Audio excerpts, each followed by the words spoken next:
internet fraud is broad. The thing is, I would say internet fraud is demonic.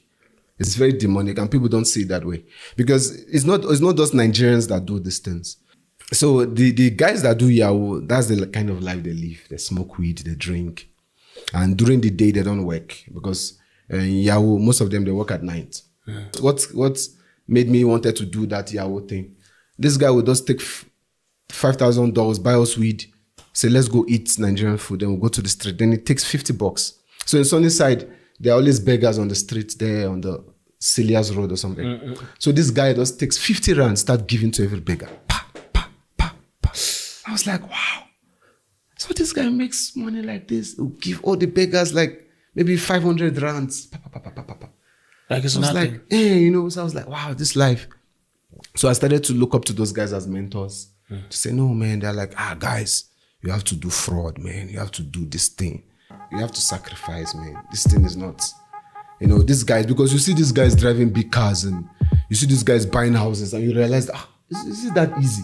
These guys that do Yahoo Plus, they do sacrifices and they need to sleep with girls. They need to use girls to renew this power. So when they get you as a girl, they know what they want to do to you. They can give you any money that you want. But the guys that do it, so they go to a Sangoma. So the Sangoma usually gives them like a pot or something that they have to speak to. So the sacrifice need a girl or need a girl on a menstrual period or a girl that they can. So it's like you take that girl's luck. So you take a star basically. So you sleep with that girl, you take a star. Then you have, I think mostly you have the ability to command money. Welcome back to my channel. If you haven't subscribed, please subscribe to the channel. Share the video and let me know what you think in the comment section. So let's get into the video and we'll be back. Okay, so my name is Joseph. I'm from Nigeria. Joseph, what's your name? So Joseph Boyd. Boyd? Yeah. Okay. Okay. You're from Nigeria. I'm from Nigeria, but I've been in South Africa for about 13 years now. Shout out to all my Nigerian brothers. Yeah. So which tribe are you from? So I'm from Ishekiri. It's the Niger Delta tribe, but we're more like the Yoruba tribe. Yeah. So we fall under the Yorubas. The language is similar to Yoruba language. Yeah. But I grew up in Lagos. So when it comes to scam and all that, because of the way Nigerians want to make money, they end up doing things that. Like Sangoma stuff and spiritual stuff just to make money. Those things come after, but genuinely every Nigerian you meet is either a Christian or is a Muslim because that's the way we were brought up. So that's what is just the way to make money. Yeah, so they start going through all other ways just to make money. It's funny, at home, so you have a background of a Christian. Yeah, so at home, I grew up, my dad's a pastor, still a pastor till now. So I grew up in a family where they were Christians. Actually, the year I was born was when my dad gave his life to Christ. I think he had an encounter with God after I was born. Before the World Cup, I think it was around 2009. My mom got a job in the South African embassy. She was working there. So a lot of people wanted to come to South Africa because of the World Cup. A lot of people were applying. So I realized, because she was there, I was always asking questions. I realized a lot of people were rejected because they didn't arrange their document well. So I started helping them arrange their documents and all that, and I was submitting for them. So I started doing that job. So a lot of people that I helped to come to South Africa, they would come back and they'll be like, brah, go to South Africa, man. It's a good place. That place suits you. There are a lot of people like you there. And I was like, nah. So this was how my South African journey began, So when we got the flats, this guy was a DJ or musician. So was smoking weed. The guy was smoking weed. Every weekend was party. It was party. Different girls would come from Shishonguve. From there, they would come. So that guy that I was staying with, the guy that wanted to be a musician, he had friends. So my house was always full. Remember, young boys. Yeah. It was always full. Smoking weed. Then his friends were Yahoo boys. So Yahoo boys are boys that do fraud. They call them Yahoo boys. We don't call Yahoo boys or 409. Is Yahoo? Yahoo, yeah. So Yahoo.com. Yeah, it started from there. Fraud, the internet fraud started from Yahoo. We used to, then you chat from Yahoo. Yahoo had this messenger thing. So you could log on to Yahoo and they would say, who do you want to chat with? You had friends who wanted to date. It started from there. It was more easier then. You just go online and you chat with people from America, and then they send you stuff, send you money and all that. So this guy, his friends were Yahoo boys. So they'll come, they'll buy us weed. Then after weed, obviously, you need to go eat. And but now you started to smoke weed. I was smoking weed, and no more school was not on my mind. I also tried it once, and I told my grandmom she's beautiful. I was like, this thing is not, it's not for me. Yeah, you know. Yeah. And, you know, so the guys that do Yahoo, that's the kind of life they live. They smoke weed, they drink. And during the day, they don't work because in Yahoo, most of them, they work at night. Because of the time difference. You know, America is about 6 hours ahead of us. Yeah. So when you work at night, it's during the day there. So they come, they will be taking phones. The client had sent them phones, send them like $4,000. Yeah. You know, so we'll be on the streets. This guy's on the streets. When this guy takes like $4,000, I mean, what made me wanted to do that Yahoo thing? This guy would just take $5,000, buy us weed, say, let's go eat Nigerian food. Then we'll go to the street. Then it takes $50. So in Sunnyside, there are always beggars on the streets there on the Celia's Road or something. So this guy just takes 50 rand, start giving to every beggar. Pa, pa, pa, pa. I was like, wow. So this guy makes money like this. He'll give all the beggars like maybe 500 rands. Pa, pa, pa, pa, pa, pa. Like it's nothing. Like, hey, you know, so I was like, wow, this life. So I started to look up to those guys as mentors. To say, no, man, they're like, guys, you have to do fraud, man. You have to do this thing. You are here. Your parents are sending you money. You are useless. You know, why can't you do Yahoo? You know, we have been doing this thing for 3 years, 4 years. And when you go, they usually... So, Nigerians have this competitive thing about them. So these guys usually host parties just for people to see how their lives are improving. So they host parties. This one is hosting this weekend. So when we go to their houses, you see they have a better flats, drinks everywhere. This one is going to tell you how much he just made, how much the client sent him. They had the latest phones. Those guys that do fraud, they always have the latest phones. Like if iPhone 16 was the phone there, they order it from America. So they do it fraudulently to get those things. So you see them using the latest phones and all that. So it was that kind of life that I was exposed to. Then I really wanted to do it. I really wanted to live that life. So I organized myself a laptop and I started doing fraud. Tell me, someone who don't know at home, this fraud that we're talking about, tell me if they train, how's the training? Yeah, it's complicated, man. And I just want to put this out there. I didn't come here to preach. I didn't come here to, I just came here to tell my story. Yeah. So I want people to see it that way. Yeah. So I never thought I was ready to share this story until now, you know, but I fear because I know that a lot of people are going to be exposed. Yeah. You're exposing the devil. I'm exposing the devil here, man. So there's different kind of fraud. So there's the local fraud, there's the bank fraud, then there's the Yahoo fraud. So the local fraud starts from airtime, vouchers, cinema vouchers, airtime, different kind of vouchers though. They just get those vouchers, then they can. And there's the ATM fraud. So you can hack into somebody's account. Then the guy that does the hacking has got boys on the streets that he gives cards to. So those guys, they go to your nice store, your Nike, your Timberland. They just go swipe expensive stuff. They swipe it. Then they get it maybe for 12,000 or laptops for 20,000, TVs. They can swipe anything. And then they swipe something expensive. Then they sell it on the street for half price. That's another that's like street fraud. So there's the one of internet fraud. That was what I was doing. The internet fraud is you go online, you download, you see a nice white guy, you download these pictures online. Yeah. You download these pictures, different kind of pictures. You download it, you save it. Then you register on a dating website. Then when you register on the dating website, you use that picture, then you start bombing. We call it bombing. So bombing means that you message a lot of women. You inbox them. You on Facebook? No, we do Facebook. It's bombing. So there's Facebook. There's the website one, the dating website.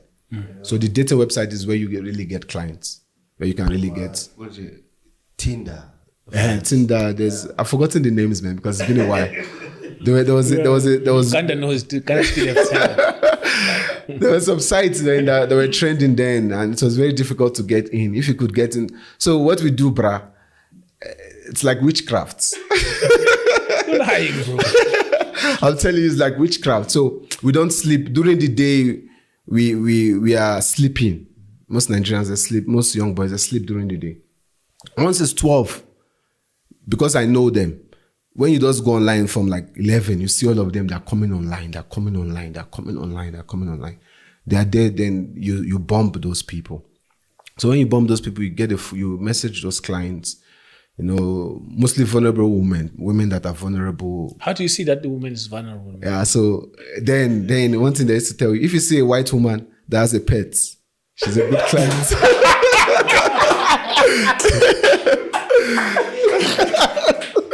If you see a woman, the more pets she has, the more. So the guys that are there, they'll tell you if that woman feel buy food for a dog, she feel buy food for me. Make her be a dog.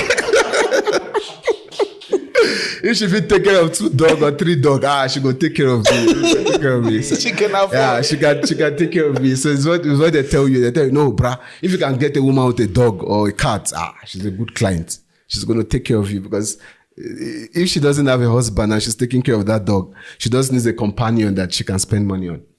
So it's the way it goes. So you get this client, we get the client to chat with them.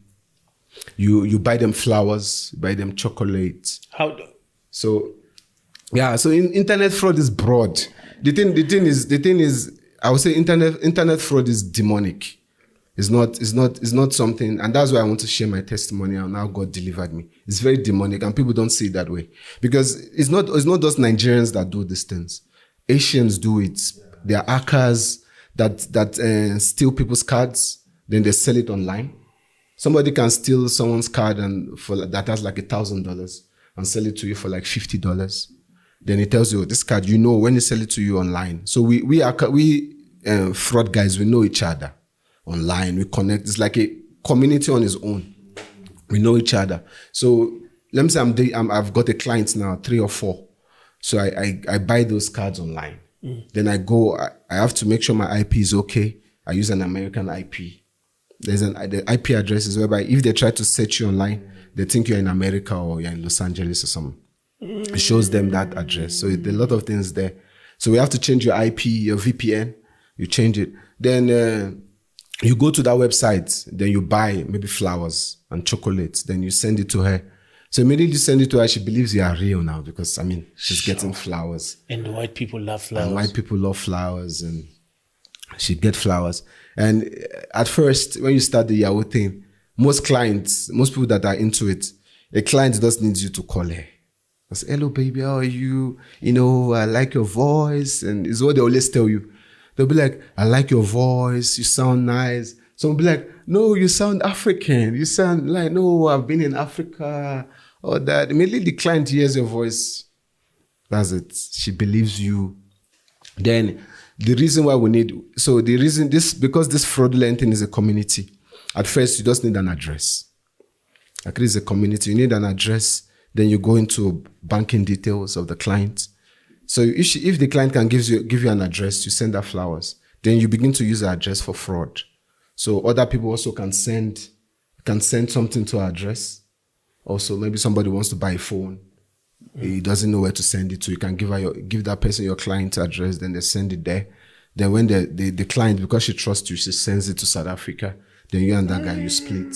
So it's a huge community. You can't really catch one person. It's huge. So when I started doing fraud, I was making small money, $200, $100. She was sending me. Then I met a guy. He does his own job now is check. He does check. So he knows how to do check. He sends your client's check. It's a fake check. But the client receives that check, then she goes catch the money for you. Yeah. So the client's a fake check. But they think the clients, they don't know, they think it's a real check. So because of the relationship she has with the bank. Immediately she gets the check, the bank, they don't ask much questions. They just say, this client, she's been receiving $5,000, $10,000, $20,000. So if because America is a society whereby they don't think people are fraudulent, So you give her the check, she catches the check. Immediately on her case, she has to send the money immediately because the check is going to bounce the next day. So immediately she takes that check, she has to send the money, $4,000 or $5,000. Send it to you. To you in South Africa. So like $5,000 then was like maybe 30,000 rand around there. So the person who did the check, you split 50-50. You split 50-50. That money, you split it into two. Yeah. And also in South Africa, we have pickers. So we have people who pick money for us. Because you're in Nigeria and you don't have an ID. You can't go to the Western Union or to pick money. So the South African girls around us that we date, they pick that money for us. Then we give them like, maybe say she picked 30,000 rand, we give her like 3,000 naira, 3,000 rand to take them. She gives us the balance. So it's more like a network. So these girls, slay queens that likes to be around. Yeah, they love Nigerians. They love Nigerians because. Why do you think men they like them so much? Okay. Why do you think they hate us? It's because they're pickers. A Nigerian cannot sit with a lady that is not working. A South African lady that is not working. He has to use her to do anything. Either she's picking money or there are some Nigerians that their wives or their girlfriends go to the camp and chat with guys in America. No South African girls are beautiful. So at times they use those South African girls' pictures to register online. Then if you are dating someone and that person can send you on a camp, maybe in Australia, anywhere, the person can send you any amount of money. So they can use the picture of this girl. This girl will work. Yeah, she does naked herself. She shows the guy's breasts. Says the guy, we type, we do the chatting. We just tell her, hey, tell him 1, 2, 3, 4, 5. If you want to see breasts, send that money. Then I'll open the breast for you. So we tell her what to say. She just stays on the car maybe 5 minutes. Shows the guy, then the guy says, it's fine, I'm going to send the money. Or I'm going to pick the money. So the reason why most South African girls like Nigeria is the kind of life we live. Because we get the money fast, they want to spend the money fast.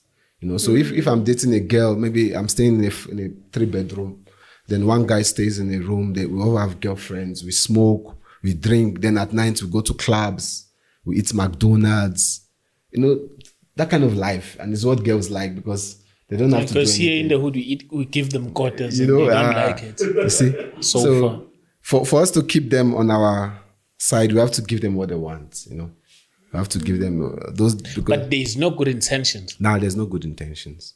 There's no good intentions because a guy that loves you will not want you to naked yourself for others or to put other men. Yeah. Because at times when they send the money from America, you are not 100% free, Because at times there's some money that are traced.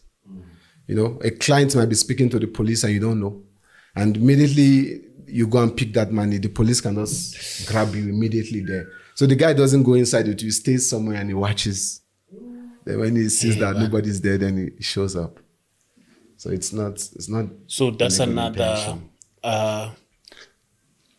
reason why they want to keep them, just because to use them. To use them. Yeah.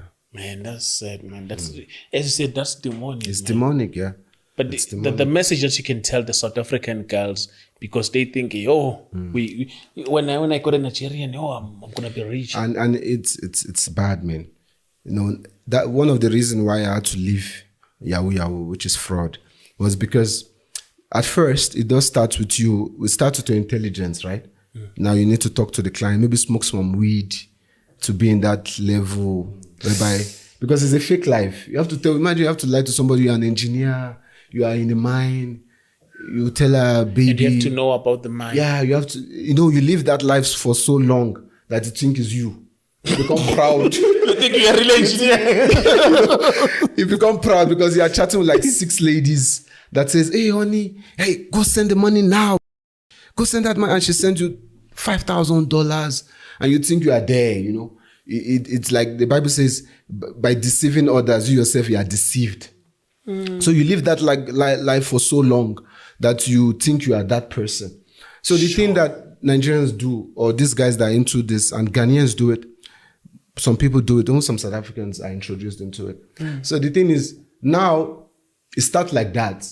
Then these guys that are doing it to tell you, bruh, you have to sacrifice, man. This thing is not, these guys, because you see these guys driving big cars and you see these guys buying houses and you realize, is it that easy? I had a client that I was chatting with. Then she also was chatting with another guy. And this guy was using Muti. So this guy, she just chat with this guy. There was a night I didn't show up. She gave me a lot of money. So I think I got drunk and I didn't chat with her. Then she started chatting with this guy. Then this guy, she chatted with this guy for a day. The next day, she sold her car. She sold her car. Yeah, and I think she sold other things. And she sent this guy about $20,000. Then when she came online to me, she was like, baby, I don't know what happened. This guy, I just chatted with him once. Now I sold my car. Now I'm not myself. I don't know what is wrong with me. So there's what they call now that part, they call it Yahoo Plus. They call it Yahoo Plus. So these guys that do Yahoo Plus, they do sacrifices. And they need to sleep with girls. They need to use girls to renew this power. So when they get you as a girl, they know what they want to do to you. They can give you any money that you want. They can take you anywhere, give you money, because they know that they have to sleep with you. How's the sacrifice, man? So for what? And can you just elaborate on that? So I never went into that aspect. Yeah. But the guys that do it, so they go to a Sangoma. So the Sangoma usually gives them like a pot or something that they have to speak to. So the sacrifice need a girl, or need a girl on a menstrual period, or a girl that they can. So it's like you take that girl's luck. So you take a star basically. So you sleep with that girl, you take a star. Then you have, I think mostly you have the ability to command money. So you get a client, and the client literally does anything you want. You just tell her, hey, what do you have? She says, I'm staying in a 5-bedroom house. Go and sell it. She starts selling it. She sells you. You tell her, hey, open your wardrobe. That gold, you can't sell it.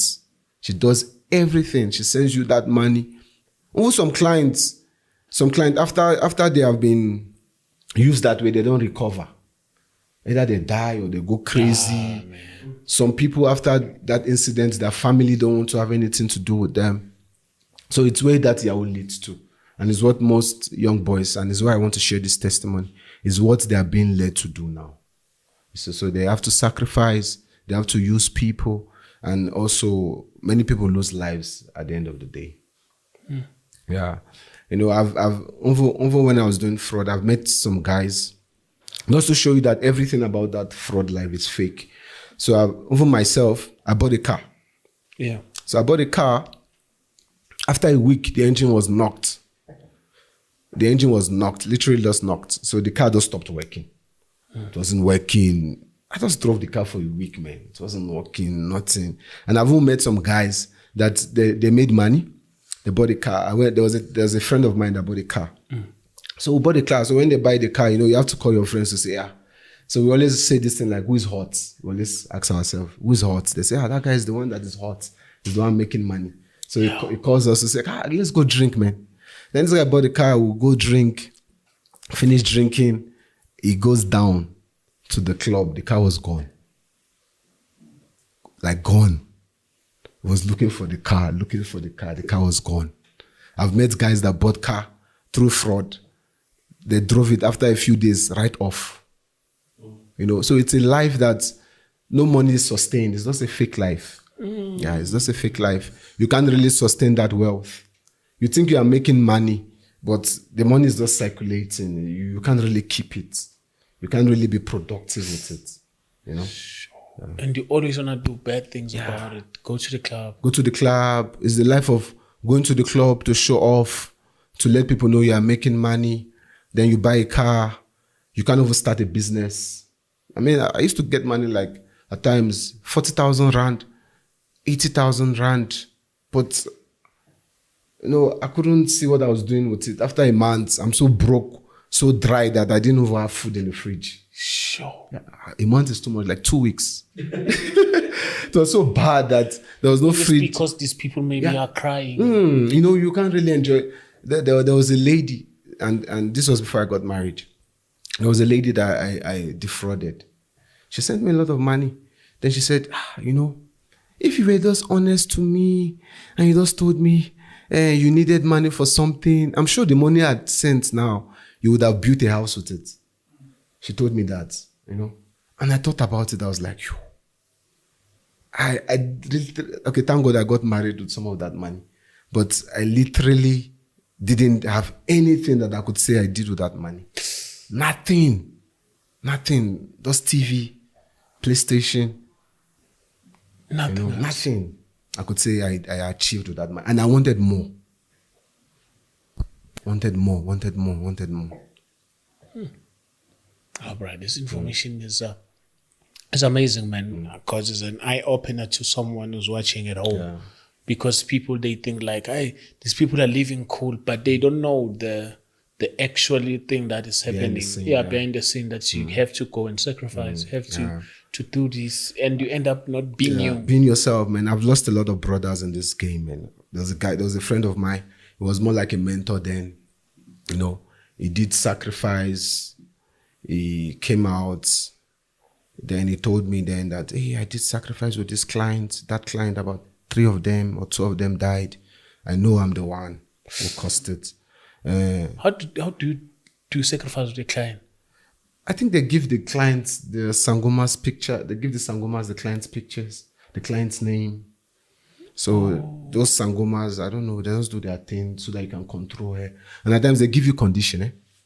They tell you, no, this client, they give you options. Do you want to just be controlling her? Or do you want her to give you everything then she dies? Sure.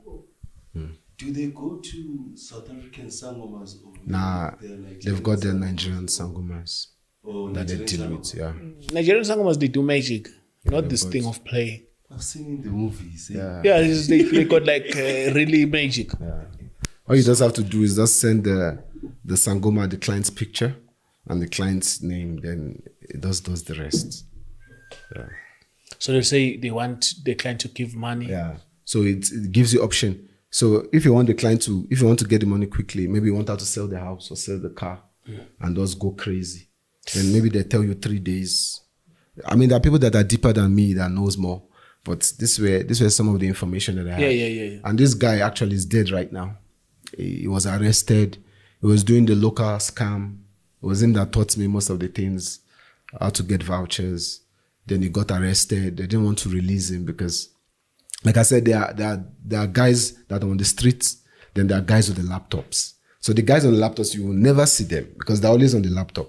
So they are in a something somewhere on the laptop. Then they send the guys on the street. So when this guy got arrested, I went to court with him one day, and there was a white lady from FNB because they were bombing FNB and Standard Bank.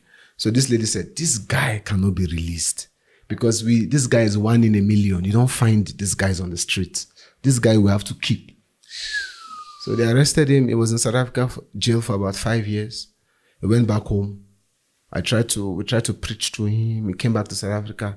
He went into the fraud thing again. I think after a year, he died. He just died mysteriously in the thing. There are many people that have lost their life also doing this thing. I want us to get into your testimony, but man, the information is too deep. Yeah. It's too deep, and there's an eye opener. So I just want to know. But I also want to know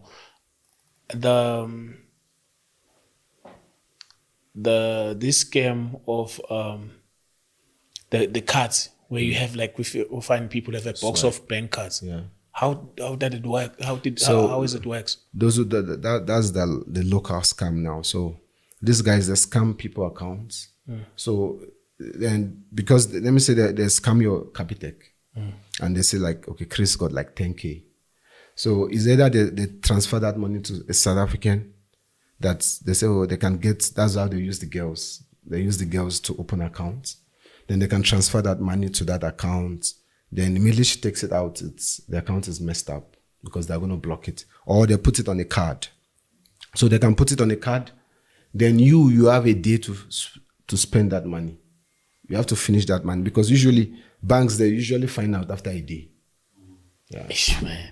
I hope banks are listening. So, like, they know exactly that the bank is not going to find out today. Yeah, so we have to. Let me say what I do now. What the guy does is he monitors your accounts. Let me say he has hacked into your account already, a South African account. So he monitors your account. He monitors your spending pattern, how you spend money. Oh, okay, how much does this guy spend? Can he spend 5,000 a day? He monitors it. So he has a day to spend that money. So what we usually do is when he has spent that money, there's what they call, it's a lot of things, but he puts that money in the card. So he puts it in the card, then we can spend your money. Remember, we know your daily limit. Maybe say your daily limit is 5K. Yeah. So the thing about daily limit is I can spend 5,000 rand 11:30 at night. 12 o'clock in the morning, I can spend around 5,000 rand. Yeah, you see. So most Nigerians you see on the club, they are just there. Some Nigerians though, they're there. They know I spend that money around 12. You're sleeping. You got a lot. You don't know. Then I have to spend the money again after 12. Then I spend, maybe I've gotten 10,000, 20,000, depends on your banking limit. So the money in the card, we have to spend it immediately. Then either we swipe it, or we withdraw, or we do cashback, or do cash send on that money, just so that we can get it all. Mm-hmm. Then when you bring that money, you have to submit to the guy that is doing the main thing. Then I think the guy gives you 40% or 30%. And this guy has 5 people doing this thing for him. Oh man, the other thing is there's another one where you target a South African lady who's working for a government. Do you know have any information about that? No, not really. Yeah, because I had one of the podcaster to the show saying they target a South African woman who works at government. Okay. Then they will propose that girl, and after that the girl will end up maybe resigning at work. After that she will take the money, then give it to the guy, and the guy will be normal. Yeah, so some of those things you see, of those things are actually. So I'm thinking about the sacrifice. Yeah, because it makes sense now that in your normal senses you can't do that. You can't do that. You can't go and retire.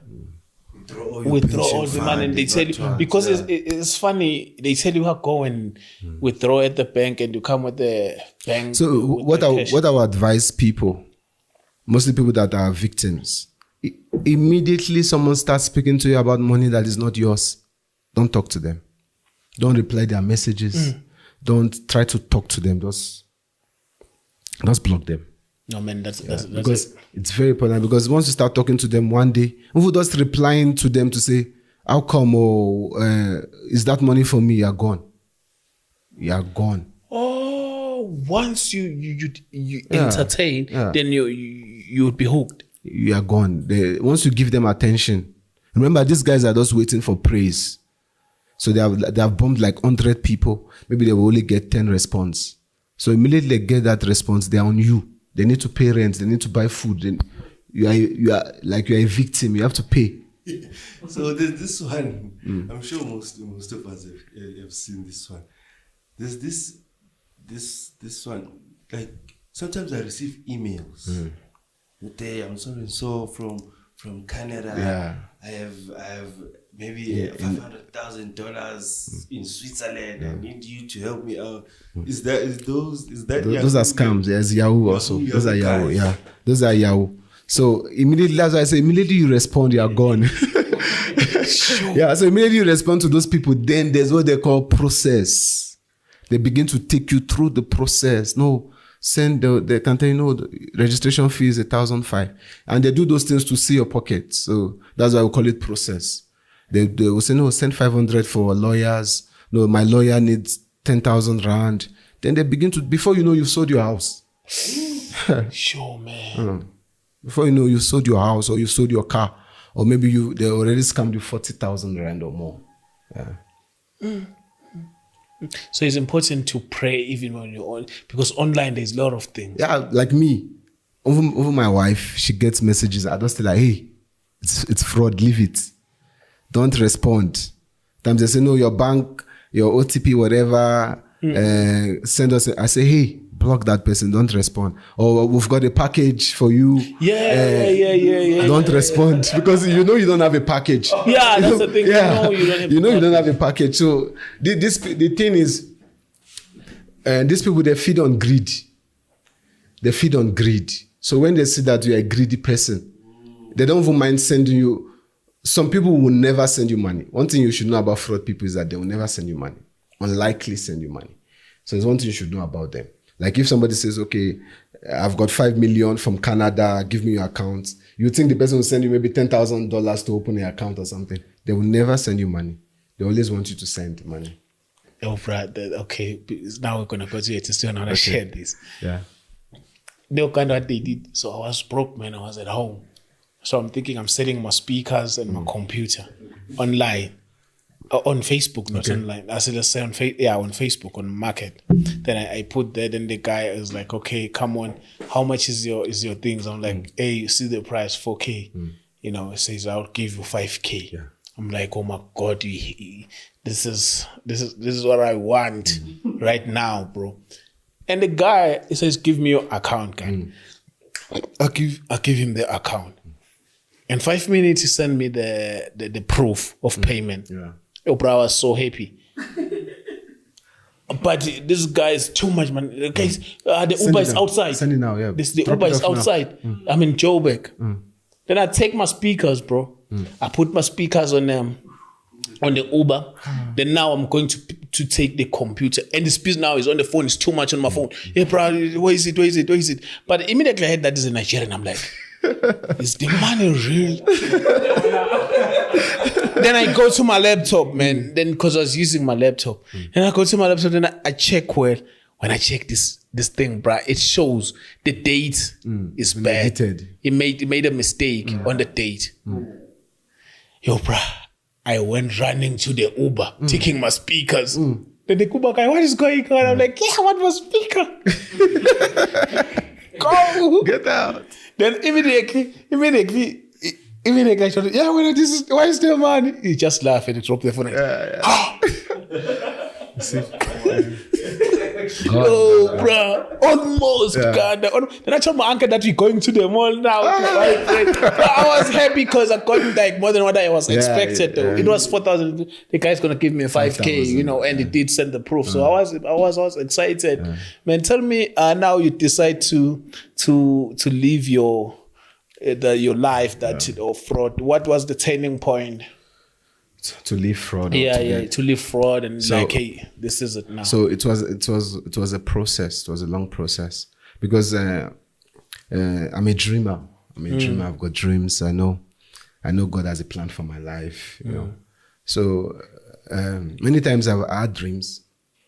And first of all, the dream started with police chasing me. You know. I always had police chasing me, police chasing after me, and it was so real. Like they chase me, then I get arrested. Then I realized, it was a dream, you know.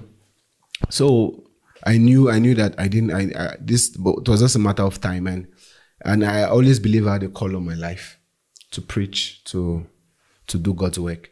So I had a dream, and in this dream, I saw myself in heaven. I saw myself in heaven. It's like an encounter. No? Yeah. And this was during those periods when I was having dreams and stuff. So I saw myself. Take me through that encounter, man. So I saw myself in heaven. So in heaven, and Jesus Christ was awarding people for the works that I've done on earth. It was like a graduation ceremony kind of stuff. So people were going, and I was in the crowd. I was cheering them up, you know. So people were going there. One thing I saw in heaven, when they were receiving the award, they would call your name. You did this. People were like, hey, did I really do that? Really, Jesus Christ said, yes, you did, you know. We'll give them their certificates, take away their hearts and give them a crown. Then Jesus Christ looked at me like, you're supposed to be here, receiving an award. But if you don't stop what you are doing, you will never be here. And it touched me like I was in the crowd, but you could tell when he looked at me, I knew that he was talking to me. He said, you're supposed to be here, receiving your award. But if you don't leave this thing you are doing, you will not be here. So after I had that encounter, I couldn't talk, I couldn't chat with clients anymore. I was depressed. I didn't know what to do. So there was one year, 2014. So I've been doing this fraud for like 4 or 5 years. I'm married. I've got a daughter doing this thing. So there was a time I prayed. I was like, okay, God, this Yahoo is all I know. This is all I know. Please, sorry. If you would just give me the chance to go back home, to go visit my parents, see them again, I won't do this thing anymore. If you give me... you do the last one and get money and you go home. I prayed, I said, God, please, man, just... Because I didn't want that situation whereby I never went back home to see my parents, because I've been in South Africa. It was 2014. Actually, I made this prayer in 2013. So I've been in South Africa for, let me say, 4 or 5 years. So I said, God, please, man, just give me this chance to do the last one, and I'll go home. So I was chatting with this client then. This lady, she was just crazy. It was a crazy client. That lady, she used to just come back from work, and my wife was there, So she used to just come back from work. I used to watch her on the cam. So when she comes back from work, I think she was working in the bank or something, she just takes off her clothes, naked on the cam. So my wife used to watch with me, and she was like, this thing you are doing, man. You watch her on the video? Naked, she's just naked. She's masturbating, she's doing things. So my wife used to be like, this thing you are doing is not, stop it, man, So why you watch? So it's pleasing her? Yeah, it's what she wants, Most people, that's why I said these women, they just want attention, And she was beautiful, she was in her 30s. So, remember, she thinks I'm a white guy, it's not like me. So now you're on a video call? Yeah, when we were on a video call, we put a sticker on the cam. She can't see me. No, she can't see me, so I block the cam. I tell her, I say, no, you can't see me. Like, no, I want you to see me, so she can't, so our camera is blank. So my wife slept also that day, and she said she saw that woman chasing her in the dream. So the woman was sending us money, man. We're picking $5,000, like in 2 weeks. We used to pick like $5,000 every 2 weeks or $4,000. So my wife had a dream. This lady wore a black gown, and this lady was chasing after her in the dream. It's like, baby, this lady's chasing me in the dream, man. Stop talking to her. So she brought that money anyway. We did the visa, passports. I went to Nigeria with my wife, my How much kid. is $5,000 now? When you... $5,000, they were looking at about 20 to 30,000 rand. Oh, okay. It's quite a nice money. Yeah. So we did visas. I did visa for myself, my wife, my kid, and a friend of mine went to Nigeria. So I went to Nigeria. Then when I went to Nigeria, I took my laptop because I didn't want to do fraud anymore. I gave them my laptop. I said I wasn't going to do. So when I was there, I had a dream. When I was in Nigeria, I had a dream. So in this dream, I was being chased by a demon. I was being chased by a demon, like 3 demons. They were flying. Remember I told you I'm a dreamer. I dream a lot. Yeah. So I was being chased by this demon. This demon, I was flying. And they were really chasing after me. Chasing. So I went into a house like this. Then in the house, I entered there. Then I hid myself behind the curtain. There were 3. So 2 demons, they came in. They looked. They didn't see me. They looked. Then the big demon that was commanding them came. Where is he? Said, we can't find him. And I was there. Then we took a whip. They beat the curtains. They were whipping me, but I was just there. So they said, where is he? Said, I can't find him. It's like he's gone. Said, you are not supposed to allow him go. This guy was not supposed to go. He was supposed to do fraud. If you allow him go now, how are we going to... the big demons was saying, what am I going to tell my master now that you've allowed him go? How come you allowed him escape? This was what the demon was saying in the dream. How come you allowed this guy escape fraud? This one was not supposed to go at all. He was supposed to die doing it. So I was watching them saying that thing. Then I realized that this thing was very spiritual than I thought. It was very, very spiritual. So after I had that encounter, I just decided to stop. Doing it. After I came back from Nigeria, I had moved to a better flat, but I stopped, literally stopped.